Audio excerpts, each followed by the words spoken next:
Our brain is a very complex system. It has 100 billion of neurons and approximately 100 trillion of synapses between the neurons.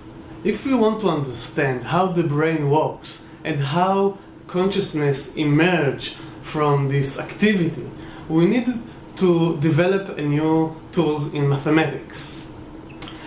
In our paper, we used network theory in order to cope with this enormous complexity.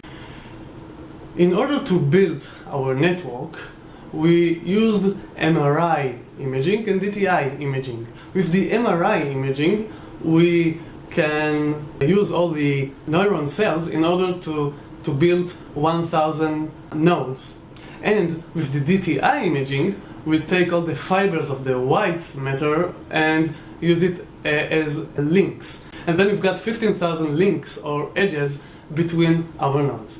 In that manner, we built a structural network out of our cortex. But what we want to know is how this structural network can induce global emergent properties out from the activity.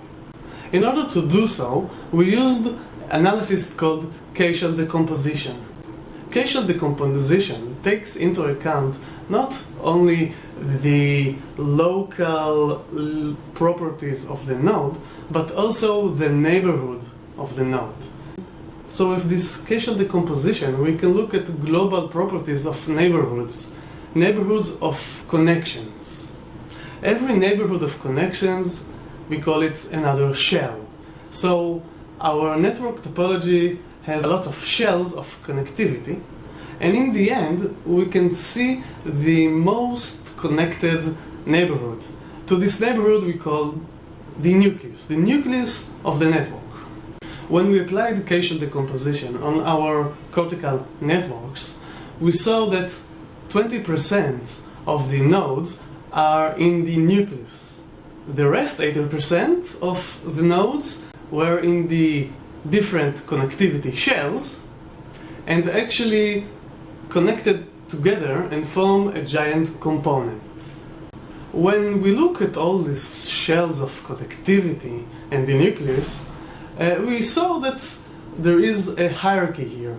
Hierarchy in terms of data integration. In this hierarchy we have three groups. The group of the low shells, the group of the high shells, and the group of the nucleus. And you can imagine a flow of information from the lowest group to the highest one.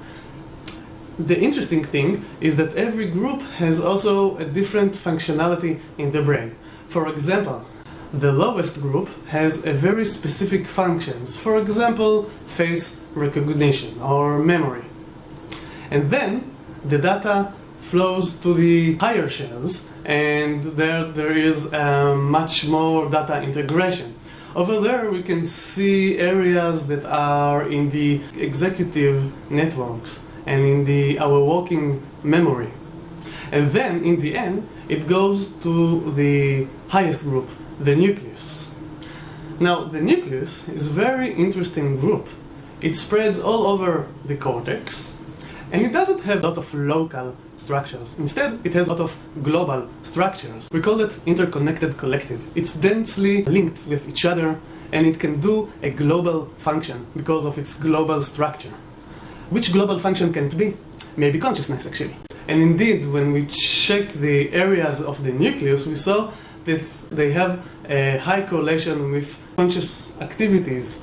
For example, the default network and all the midline structures are in this nucleus. So to summarize, we saw hierarchy of data integration from the lowest shells to the highest shells and to the nucleus. And the nucleus is a structure that global functions like consciousness can emerge out of it.